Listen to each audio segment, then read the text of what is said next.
Suono della campanella il 13 settembre per il nuovo anno scolastico che tutti auspicano sia in presenza al 100% il più possibile in sicurezza. La vera novità sarà quella del Green Pass obbligatorio per il personale docente e ATA. Coloro che ne saranno sprovvisti vengono considerati assenti ingiustificati e dopo 5 giorni verranno sospesi dal servizio senza stipendio. Le polemiche non mancano, anche se alla fine in Veneto sembra siano rimasti pochi insegnanti non ancora vaccinati. Quanti esattamente però ancora non si sa, visto che la privacy impedisce all'ufficio scolastico di incrociare i propri dati con quelli dell'anagrafe vaccinale. Si dovrà quindi attendere il 13 settembre per vedere sul campo quanti non esibiranno la certificazione verde al preside.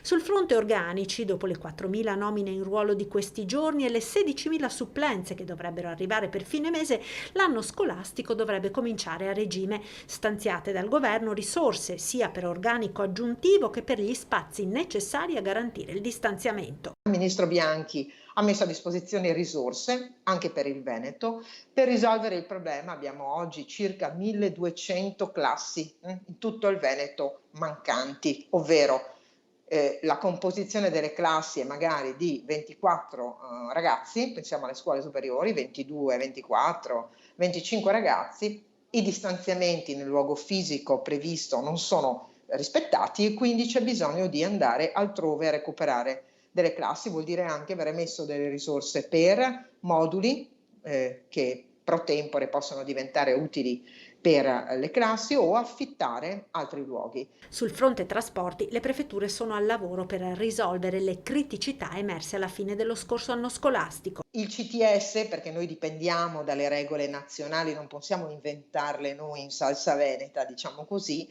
le regole sono che un pullman può essere occupato per l'80% della capienza.